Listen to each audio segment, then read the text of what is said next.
Good morning everybody. जैसा कि Bihar SSC का अभी एक रिलीज़ आया है, उन्होंने अपना कैलेंडर रिलीज किया है, एग्ज़ाम डेट मेंशन किया है उसमें। और बिहार एसएससी का जो इंटर लेवल का दूसरा एग्ज़ाम है, मतलब सेकेंड इंटर लेवल एग्ज़ाम जो है, उसका डेट उन्होंने जनवरी में रखा है। पढ़ाई आपकी अच्छी चल रही होगी, हम ऐसा उम्मीद करते हैं। अब हम आपको कुछ एक पोस्ट के बारे में बताएंगे कि इसका क्या काम है, क्या चुनौतियां हैं, ताकि आपको पढ़ने में मोटिवेशन मिले। अगर बिहार एसएससी की सबसे वाइटल पोस्ट की बात की जाए तो सबका पहला चॉइस रहा होगा जब आप फॉर्म फिल कर रहे होंगे, और वो रहा होगा राजस्व कर्मचारी का। राजस्व कर्मचारी, कहीं कहीं इसको केसी लिखता है। केसी का मतलब हो गया क्षेत्रीय कलेक्टर, क्षेत्रीय समाहर्ता।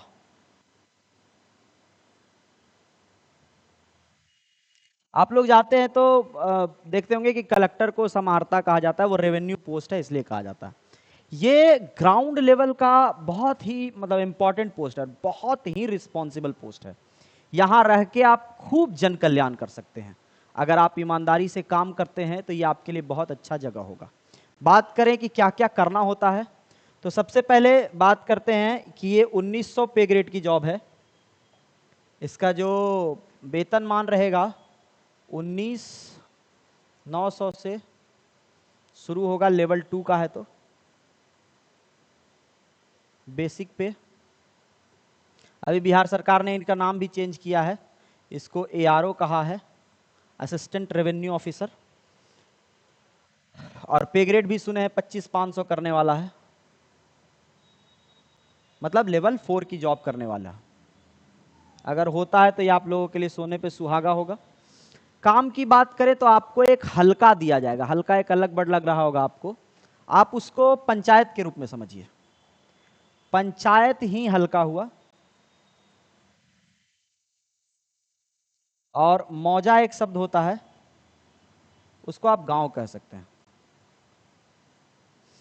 जब आप वहां जाएंगे और आपको एक हल्का का कर्मचारी, एक्चुअली आपको जब हल्का कर्मचारी बुलाया जाएगा तो आप उस हल्का के सभी भी किसी भी तरह के जो राजस्व संबंधी काम हैं या लॉ एंड ऑर्डर का कोई काम है, तो आप उसके लिए फर्स्ट ऐसे पर्सन होंगे जहां लोग डायरेक्ट मीटिंग होगा या आपके पास किसी तरह का कोई समाधान के लिए आएगा। अगर सबसे पहली समाधान की बात करें तो आपको अपने पंचायत के सभी प्रमाण पत्र, जितने भी प्रमाण पत्र हैं, उनको जारी करने से पहले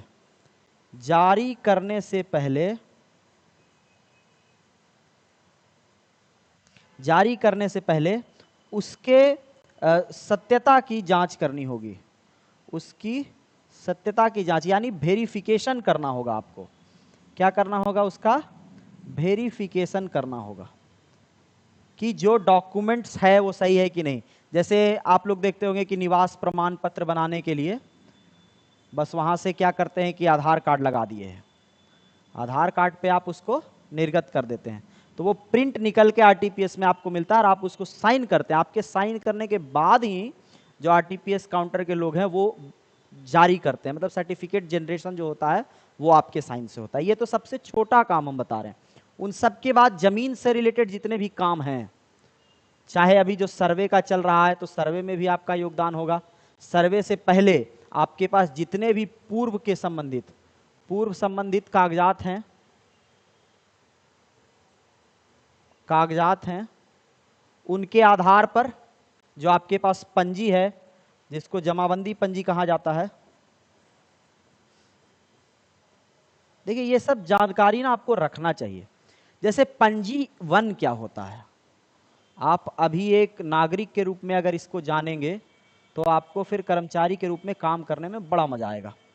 पंजी 1 क्या होता है और पंजी 2 क्या होता है? देखिए पंजी 1 कहते हैं खतियान को, और पंजी 2 जो होता है उसको जमाबंदी कहते हैं, जहां आपकी जैसे पंजी 1 एक बार निश्चित रूप से बन गया, वो एक लंबे पीरियड के लिए रहता है। उसी के आधार पर, उसी के अनुरूप पंजी 2 का निर्माण किया गया। उसके बाद जितनी भी खरीद बिक्री होती है तो उसमें आप एक शब्द सुनते होंगे म्यूटेशन, हिंदी में उसको बोलते हैं दाखिल खारिज। ये बड़ा अच्छा शब्द है। दाखिल का मतलब हुआ कि पहले दाखिल करेंगे और फिर खारिज करेंगे। मान लीजिए ये ए का है प्रॉपर्टी, इसने बी को सेल कर दिया, इसने बी को सेल कर दिया, तो ए के पे पहले क्या करेंगे, इस पे ऐड करेंगे 1, तब यहां फिर माइनस करेंगे। कहने का मतलब कि इसके खाते से जमीन उठा के यहां चला गया, इसमें माइनस कर दिए और वहां प्लस कर दिए, मतलब पहले दाखिल किए फिर वहां से खारिज किए। यही सिलसिला चलता रहता है, नया जमाबंदी क्रिएट होते रहता है। अब तो ऑनलाइन का ज़माना आ गया है, आपको कुछ नहीं करना है, प्रॉपर देख के जो भी जमाबंदी नंबर उसमें दर्ज है वो एक काम हुआ। उसके बाद जितने भी आपदा संबंधी काम हैं, जैसे आपदा संबंधी काम कहने का मतलब हुआ कि आपके इलाके में बाढ़ आया, सुखाड़ आया, तो उस समय जो भी सरकारी सहायता होती है, सरकारी सहायता जितनी भी है, उन सब सरकारी सहायताओं को आम जनमानुस तक पहुंचाना होता है। और उस पहुंचाने के दरमियान आप एक लॉ एंड ऑर्डर में, मतलब सरकार और जनता के बीच कड़ी का काम करते हैं और उनको सारी सुख सुविधाएं प्रदान करते हैं, इसका प्रबंधन करते हैं।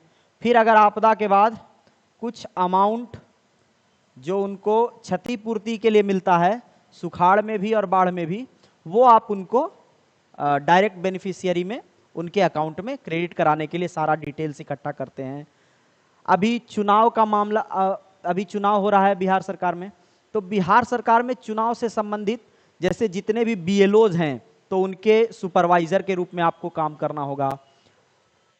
सारी चीजों का देखरेख करने के लिए, हो सके कि निर्वाचन आयोग अगर आपके सीईओ हैं या आपके अंचल में कोई अधिकारी हैं जो अगर निर्वाचन के पदाधिकारी, पीठासीन पदाधिकारी नियुक्त किए गए हैं, तो उनके साथ मिलकर आपको कंट्रोल रूम में काम करना होगा या फिर बूथ पे किसी रूप में काम करना होगा। P1 P2 वो तो सभी को काम करना होता है। एज ए सरकारी कर्मचारी आपको चुनाव में सहयोग करना होगा। तो उन सब चीज में अब चूंकि देखिए क्यों करना पड़ता है, जिला अधिकारी जो हैं, जिला अधिकारी नॉमिनेट हो जाते हैं। अब चूंकि जिला अधिकारी नॉमिनेट हैं तो आप मना नहीं कर सकते हैं, क्योंकि आप भी लॉ एंड ऑर्डर का हिस्सा हैं। उन सब के बाद एक खास बात होता क्या है कि देखिए सर्किल में जितने भी थाने हैं, आपके अंचल में जितना थाना, आपके पंचायत से रिलेटेड जो थाना है, वहां शनिवार के दिन आप जनता दरबार में जाते हैं सीओ के रिप्रेजेंटेटिव बन के। जनता दरबार गठित होता है, वहां आप अंचलाधिकारी के प्रतिनिधि के रूप में जाते हैं। वहां सुनते हैं, जमीन से संबंधित जितने भी विवाद होते हैं उनको सुनते हैं, नापी कराना या किसी पर कोई केस चल रहा है तो उसका जिक्र करना। उन सब के बाद कोई ऐसा कार्य न बीच में कर देना जिससे कि किसी तरह का कोई विवाद उत्पन्न हो, उन सबको आप अपने रेकर्ड में इकट्ठा करते हैं और उस पर फिर संज्ञान लेते हैं और उसको आगे करते हैं। तो ये बहुत अच्छा जॉब है बिहार सरकार में, आपको काफ़ी मदद करने का मौका मिलेगा, बहुत पावरफुल फील करेंगे आप, लोग बहुत अच्छा रिस्पांस देंगे। जब आप गांव में जाएंगे तो एक अलग मतलब आपको वाइब आएगा, 5-10 लोग हमेशा आपके साथ रहेंगे जिनको ज़मीन के बारे में जानकारी चाहिए, या जो आपके मतलब वो आपसे जुड़े इसलिए भी रहना चाहेंगे कि किसी तरह का कोई ज़मीन हो तो उनको भी जानकारी हो कौन विवादित है क्या है। और जैसा कि अभी बिहार सरकार में आप देख ही रहे हैं, बहुत सा ज़मीन बिहार सरकार का हो गया है तो उस पर केस चल रहा होता है, फिर उनके बाद और भी अंदर अंदर की चीज़ें हैं, आपको ट्रेनिंग दी जाएगी, बजप्ते सारा कुछ बताया जाएगा। तो एक अच्छा प्लेटफॉर्म है राजस्व कर्मचारी काम करने के लिए। अगर आप सब लोग इसको अपने प्राथमिकता के रूप में अपने ऑप्शन में भरे हैं तो इसके लिए तैयारी कीजिए और एकदम बनिए। चलिए, all the best for your examination जो जनवरी में कंडक्ट है।